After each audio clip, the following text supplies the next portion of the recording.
Okay, I chose to make a diagram of a heart from things around the house. If this were a real heart, it would sit like this. This gold straw represents the septum, and it divides your heart in half.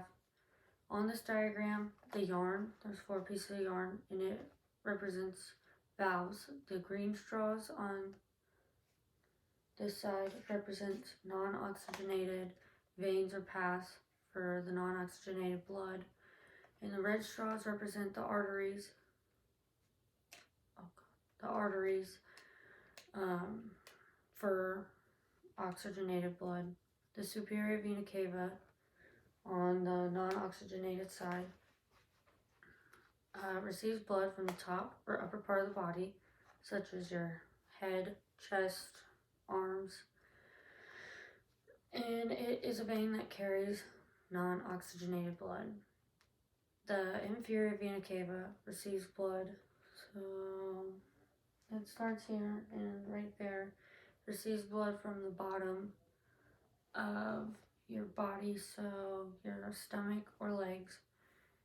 It is a vein that carries non-oxygenated blood. The right atrium, or the heart has 4 chambers. The right atrium, right ventricle, left ventricle. This right atrium receives blood low in oxygen from the body. The blood then goes into the right ventricle, receiving non-oxygenated blood. The right ventricle sends it to the right atrium through this valve, the tricuspid, through the pulmonary valve, which leads to the lungs. The right side of the heart, this whole side, is non-oxygenated. Non-oxygenated blood has to be sent to the lungs to get oxygen.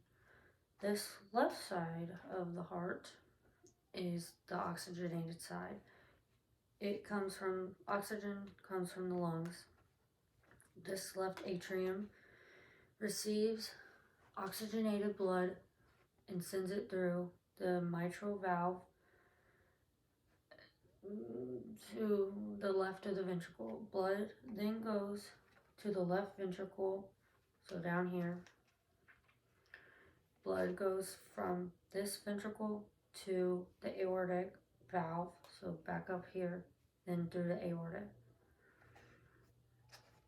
Valves, all these valves help keep all of our blood flowing correctly in the right direction. If you have a bad valve, it can lead to backflow of blood by using your heart to have to work harder. The aorta sends the oxygenated blood to the rest of the body.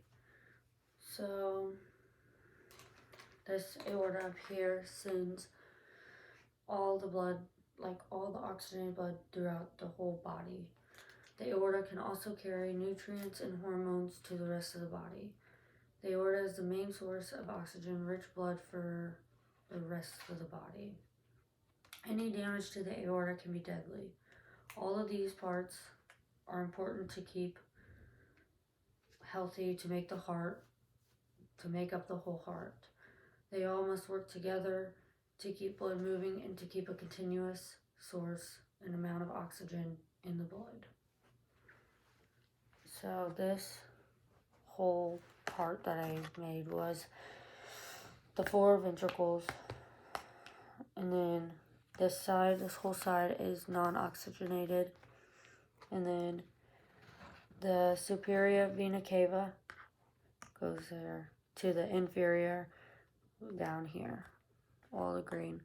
And then this is your aorta, which goes down to your aortic valve. And this mitral valve goes down comes down to your left ventricle. And then this gold straw represents the septum,